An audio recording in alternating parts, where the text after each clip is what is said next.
Et s'il existait une vérité capable de tout changer? Une vérité si simple qu'elle est restée cachée juste sous notre nez depuis le début? C'est une pensée assez folle, non? Surtout quand on réalise qu'on est peut-être passé à côté pendant des années. On a tendance à croire que l'éveil est un parcours long et difficile. Et si ça nous semble si compliqué, c'est souvent parce que notre culture valorise l'effort. Mais la réalité, c'est que cette connexion profonde qu'on recherche, eh bien on est né avec. C'est juste la vie, le quotidien, le bruit qui nous ont simplement appris à ne plus y prêter attention. Bon, alors entrons dans le vif du sujet. Le mot source lui-même peut faire un peu peur. On s'imagine tout de suite quelque chose de mystique, de lointain, presque inaccessible. Mais en réalité, c'est beaucoup, beaucoup plus simple que ça. Il faut imaginer la source non pas comme un objectif à atteindre, mais plutôt comme le silence entre les pensées. C'est un peu comme le système d'exploitation d'un ordinateur. Il tourne en permanence en arrière-plan, silencieusement, et c'est lui qui permet à tout le reste de fonctionner. Eh bien, la source, c'est cette conscience de base. Elle est déjà là en chacun de nous. Et le plus fou dans tout ça, c'est qu'on est déjà en contact avec elle, tous les jours, sans même le savoir. Le truc, c'est juste d'arrêter de chercher la solution à l'extérieur et de simplement enfin remarquer ce qui a toujours été présent à l'intérieur. Et c'est là qu'une technique très ancienne entre en jeu. Une technique d'une simplicité presque déroutante. On pourrait se dire, c'est tout, mais c'est justement cette simplicité qui fait toute sa puissance. Ça fait plus de 2000 ans que cette méthode existe et elle permet une reconnexion quasi instantanée. Et le plus incroyable, c'est le temps que ça prend, juste 5 petites minutes. Alors comment ça marche, cette fameuse méthode de 5 minutes? C'est en 3 étapes très simples, conçues pour contourner notre mental analytique.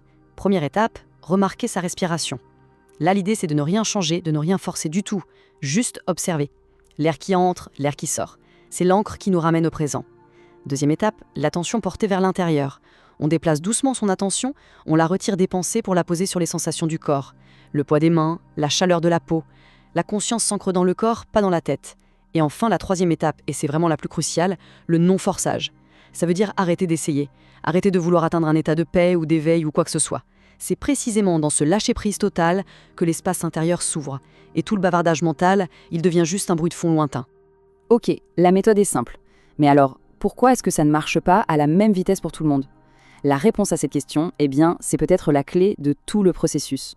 On a cette fausse idée que ceux qui y arrivent vite sont, je ne sais pas, plus spirituels ou plus disciplinés. En réalité, ça n'a rien à voir. Tout est une question de disponibilité intérieure. En gros, la différence de vitesse se résume à ça. D'un côté, il y a ceux qui s'accrochent à leurs vieilles histoires, à leurs croyances. C'est leur zone de confort, ils défendent leur vision du monde.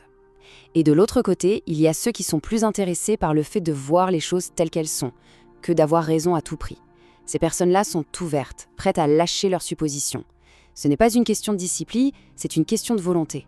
Et la clarté, elle, répond instantanément à cette ouverture d'esprit. Souvent, quand on pense à ce qui nous bloque, on imagine des trucs super compliqués, non? Le karma, des traumatismes. La vérité, elle, est presque décevante de simplicité.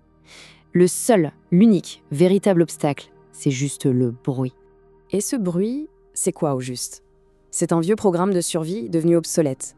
C'est ce flux constant de pensées en arrière-plan, ces histoires qu'on se raconte en boucle sur qui on est. C'est cette petite voix qui commande tout le temps, ce que les choses veulent dire, ce qui pourrait mal tourner.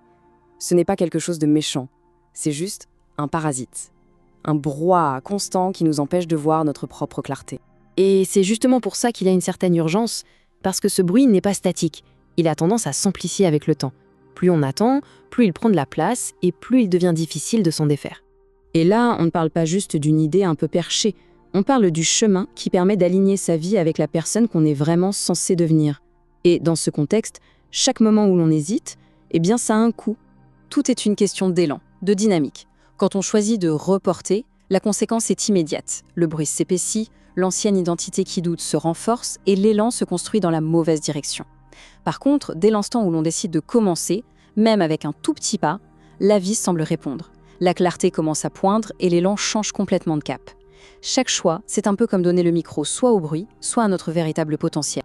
D'accord, mais concrètement, à quoi ça ressemble les premiers signes de ce changement?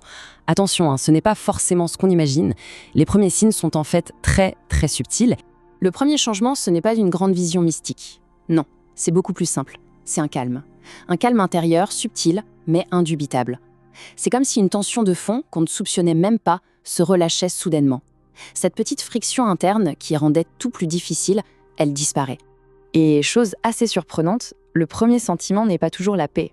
Parfois, ça peut même être une sorte de désorientation. Et c'est logique. Quand on a un premier aperçu de son vrai soi, le contraste avec l'identité qu'on a jouée pendant des années peut être déstabilisant. Le vrai soi ne s'intéresse pas à la validation, il s'intéresse à l'intégrité. Donc si un malaise apparaît, ce n'est pas du tout un mauvais signe. Au contraire, c'est la preuve que la fusion a commencé. Mais alors, pourquoi est-ce que cet enseignement, après avoir été presque oublié pendant des siècles, refait surface avec autant de force maintenant ? Il semblerait que l'humanité, collectivement, arrive à un point de maturité. On a maintenant la force psychologique pour intégrer ce genre d'enseignement. Et paradoxalement, même le chaos du monde moderne joue un rôle. Toute cette pression force un retour vers l'intérieur. Pas pour fuir, non, mais pour trouver un point d'ancrage, un moyen de se stabiliser. Tout ça, ce n'est pas un hasard. C'est une sorte de convergence. Le moment où notre curiosité, le chaos ambiant et notre évolution s'alignent avec une sagesse qui attendait juste la bonne génération pour être comprise. La grande différence aujourd'hui, c'est qu'on ne cherche plus de sauveur extérieur. On cherche la clarté à l'intérieur. Si tout ce qui vient d'être dit résonne, ne serait-ce qu'un peu, alors le simple fait d'avoir écouté jusqu'ici est déjà un pas énorme. S'il y a une seule chose à retenir, c'est ce message.